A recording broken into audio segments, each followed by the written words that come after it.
நாம எல்லாரும் ஒரு நாள் சாக போறோம். 100 வருஷத்துல இதெல்லாம் ஒரு பொருட்டே இல்ல. இன்னைக்கு நாம ரொம்பவே யோசிச்ச விஷயங்கள் மறக்கப்படும். சின்ன சின்ன அசௌகரியங்களை பத்தி கவலைப்படுறத நிறுத்துங்க. சின்ன சின்ன பின்னடைவுகள் உங்கனாலேயே கெடுக்க விடாதீங்க. உங்க கார் பழுதாயிடுச்சு. அது ஒரு தற்காலிக பிரச்சனை. நீங்க ஒரு மீட்டிங்குக்கு தாமதமா போறீங்க. வாழ்க்கை தொடர்கிறது.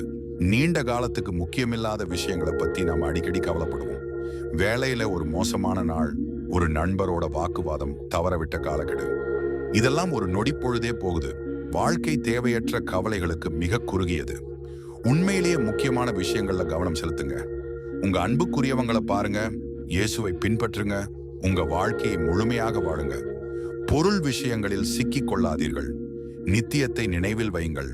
ஆபத்துக்களை எடுங்கள், வாய்ப்புகளை தழுவுங்கள். வாழ்க்கையில் எளிமையான சந்தோஷங்களை பாராட்டுங்கள். நாம எல்லாரும் இந்த பூமியில கடந்து போறோம்னு ஞாபகம் விடமுயற்சி திட்டத்தை பின்பற்றலைன்னா நீங்க எங்களை மறுபடியும் பார்க்கவே மாட்டீங்க. அப்படின்னா வாழ்த்துக்கள்.